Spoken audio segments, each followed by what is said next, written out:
semuanya, apa kabar? Pastinya kabar baik, bukan?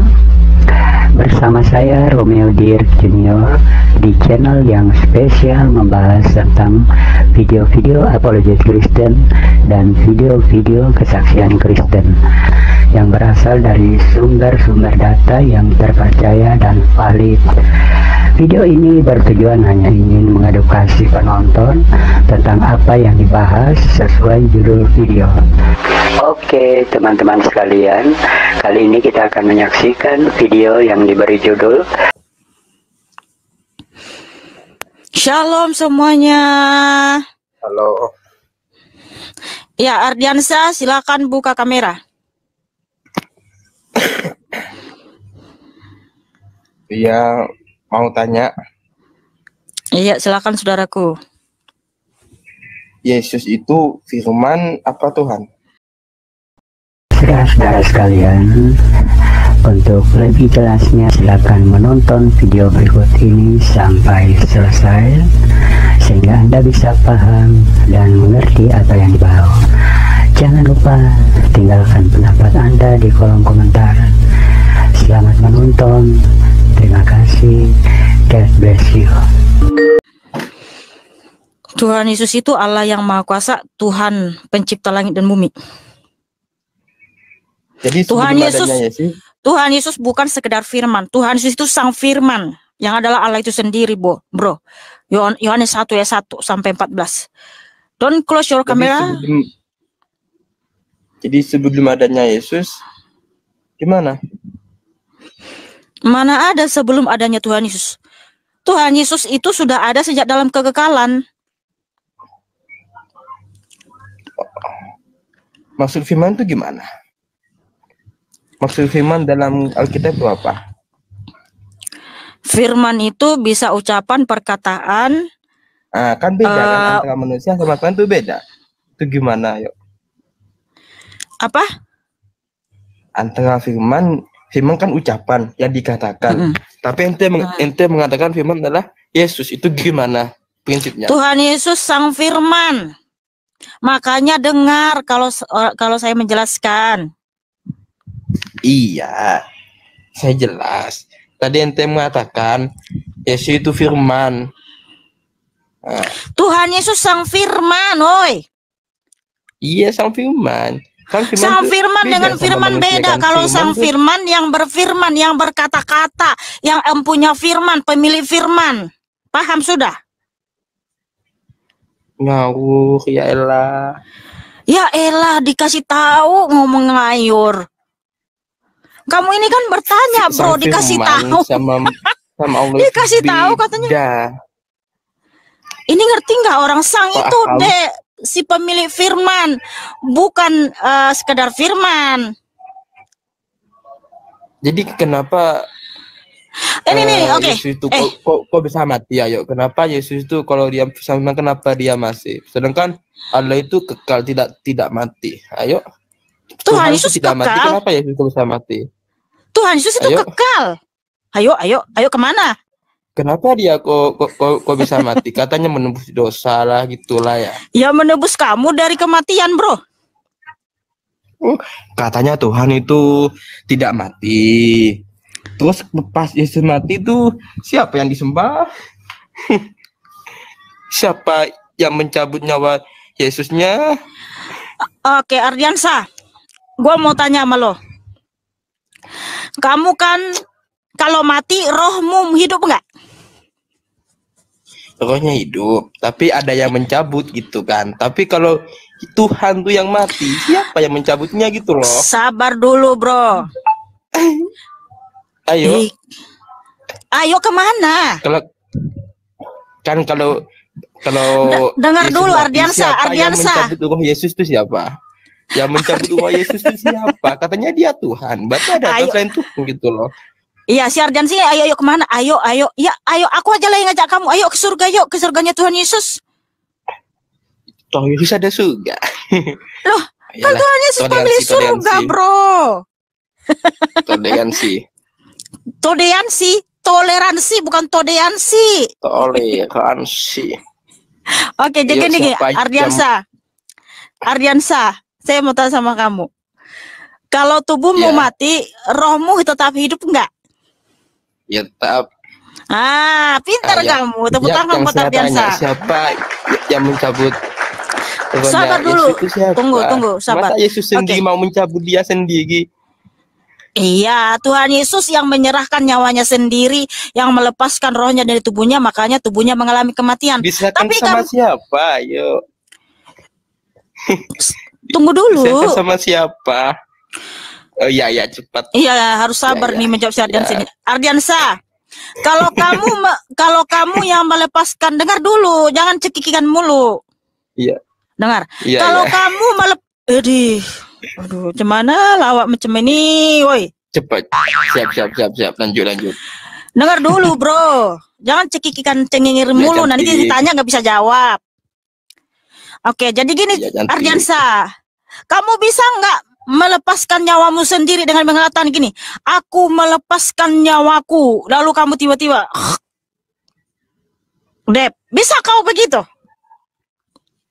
Ya nggak bisa, makanya saya tanya siapa yang mencabut nyawanya Yesus. Contohnya kan kalau kita mati, ada yang nabrak. Kalau kita jatuh demo, Tunggu. Ini siapa Ardiansa. yang ngambil nyawanya Yesus? Masa ada Aduh, panggilan alah. Yesus gitu loh. Ardiansa, dengar dulu, kamu bisa nggak melakukan seperti itu? Nggak bisa kan? Kenapa kamu nggak bisa nggak melepaskan nyawamu sendiri? Kenapa? Kenapa Yesus kok bisa kan? Ayo, kenapa Yesus kok bisa? Ya kan karena berarti ada Tuhan yang Yesus itu mencabutnya, kan? Allah Tuhan itu yang Maha kekal. Kuasa. Dengar dulu, kenapa Tuhan bisa menyatakan Masa seperti di atas kayu salib? meninggal? Aku menyerahkan nyawaku, lalu tubuhnya mengalami kematian. Aduh, ini cekikikan mulu. Aduh, udahlah Masa ya. Tuhan itu mengalami kematian gitu loh. Yang dipikirkan Tuhan Yesus mengapa manusia itu mengalami memberkatimu kematian. dan mengasihimu, saudaraku ya. Gak ada jagamu. Aduh, dikasih tahu ngeyel. Cekikikan mulu. Ketika ditanya nggak tahu apa-apa. Adeh, gimana lah ini awak nih? Halo Mikana. Halo juga saudaraku, silakan buka kamera saudaraku. Bentar. Ya, silakan.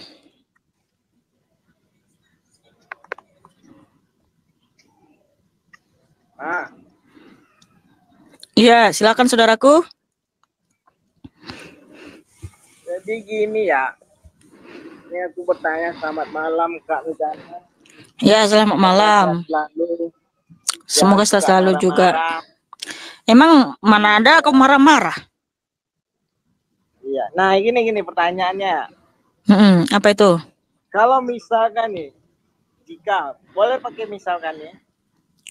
Silakan. Misalkan jika seandainya terserah kamu aja lah. Oke. Jangan dibantah nanti ya. Jika Kak Mikana itu hidup di zaman Yesus. Ya kan? Iya. Yesus itu kena salib.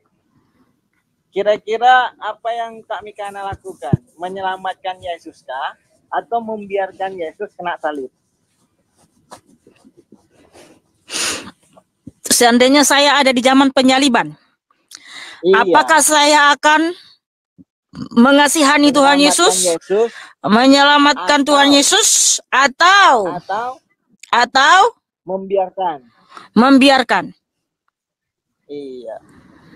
Oke, jadi gini saudaraku, sesuai dengan firman Tuhan di Yesaya 52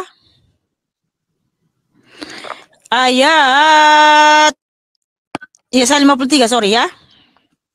Saya baca dulu ayatnya. Ya. Yesaya 53 ayat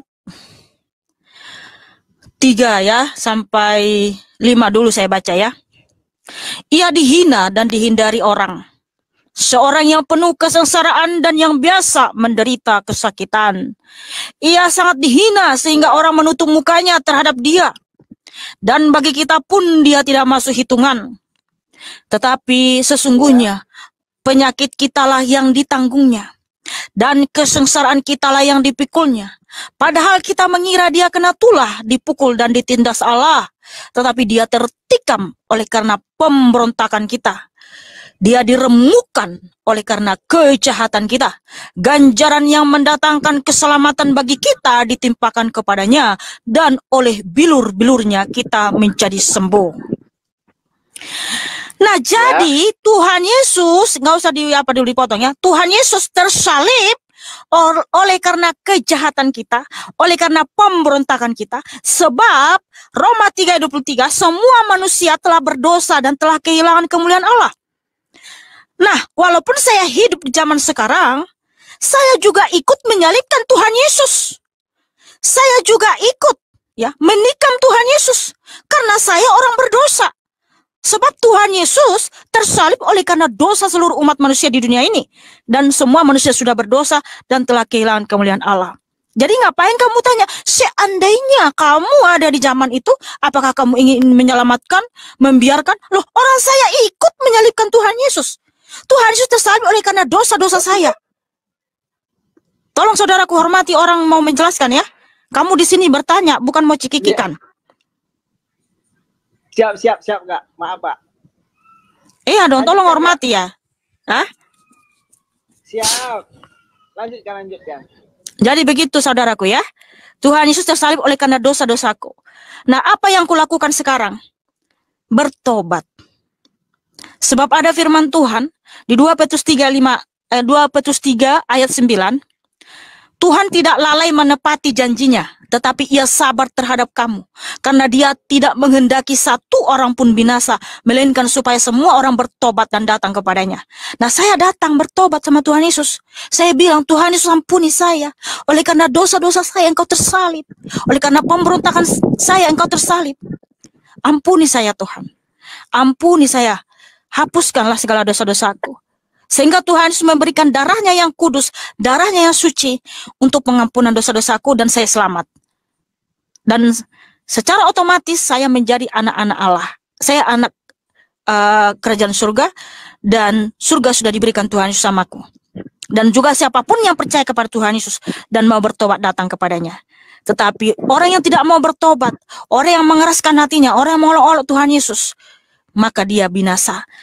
Yohanes 3 ayat 18 firman Tuhan. Barang siapa tidak percaya kepada Tuhan Yesus, ia tetap berada di bawah hukuman. Ya, terima kasih. Tuhan memberkatimu. Kiranya Tuhan Yesus menjamah hatimu dan kau bertobat. Terima kasih. Ya.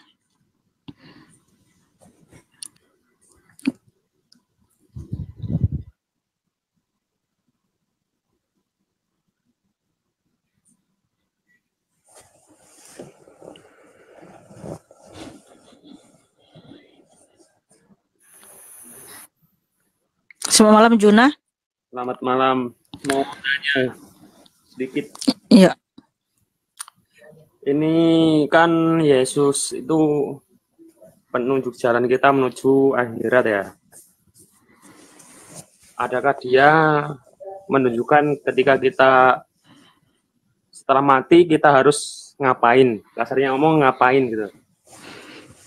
Iya, setelah kita mati kan roh dan jiwa kita kembali ke surga tuh. Nggak akan turun ke alam maut. Nah, alam tidak akan turun ke Hades. Hades ini sudah seperti neraka. Tetapi anak-anak Tuhan Yesus tidak akan pernah turun ke sana. Sebab Tuhan Yesus telah memberikan kita surga. Nah, di surga itu kita hidup kudus, hidup benar, menyembah Tuhan Yesus, hidup bahagia.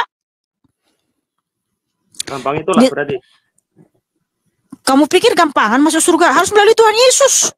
Dengan darah yang mahal kita ditebus, saudaraku, bukan dengan gampangan. Ya, jadi kita ini ditebus dengan darah yang mahal. Darah yang sangat berharga, bukan gampangan. Enak aja lu masuk surga gampangan. Kalau orang yang termasuk orang jahat bisa ditolong masuk surga enggak? Roma 3 ayat 23, semua manusia telah berdosa dan telah kehilangan kemuliaan Allah. Jadi semua umat manusia sudah berdosa, saudaraku. Nah, bagaimana supaya bisa kita masuk surga?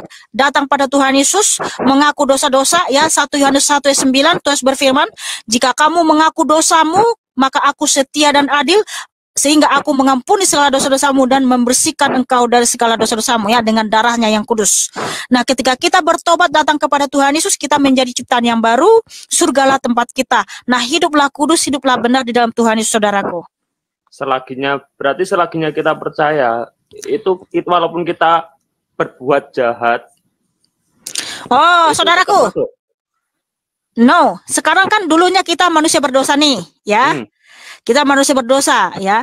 Nah, setelah datang kepada Tuhan Yesus, kita dibersihkan, disucikan dengan darahnya yang kudus. Nah, kalau kita sudah bersih, saudaraku, jangan lagi mandi lumpur, jangan lagi mandi dosa. Nah, itu, ya. Artinya, kalau percaya Tuhan Yesus, percayalah dengan segenap hati dan pikiranmu dan juga melalui tindakan. Lalu kalau kamu katakan, aku percaya Tuhan Yesus, dialah sang juru selamatku, dialah yang mengampuni dosa-dosaku.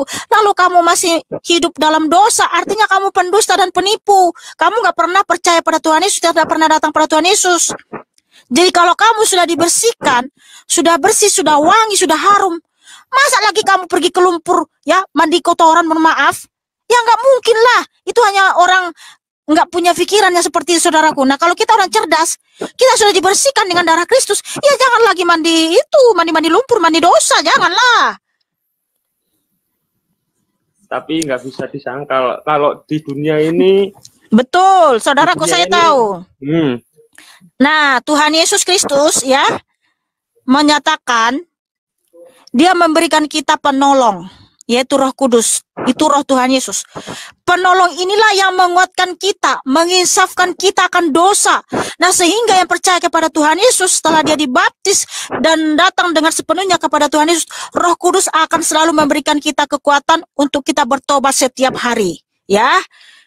Nah, begini saudaraku, supaya kamu bisa melakukan kebaikan, bisa hidup kudus, hidup benar, datang pada Tuhan Yesus dan terimalah Roh Kudus supaya kamu bisa hidup benar. Memang tanpa Roh Kudus nggak akan bisa kita hidup benar. Jadi harus kita mengatakan, Tuhan Yesus, saya mohon ampuni dosa-dosaku, saya mohon kiranya Roh Kudus-Mu yang selalu memberkati, menguatkan saya. Nah, sehingga kita bisa melakukan apa yang benar, saudaraku. Nah, seperti itu. Sudah, terima kasih. Iya, sama-sama, saudaraku. Tuhan Yesus memberkatimu. Tepuk tangan buat Juna yang cakep dan manis.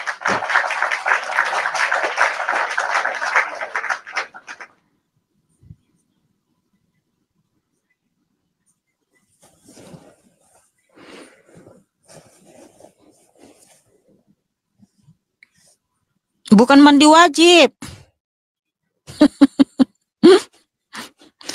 Jangan mandi lumpur, ya, jangan mandi dosa, ya.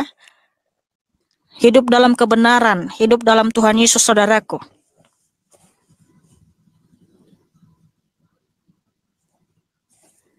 Kalau kamu mandi wajib, ya nggak masuk surga lah. Karena mandi wajib itu nggak bisa membawa kamu ke surga. Yang bisa membawa kamu ke surga adalah Tuhan Yesus.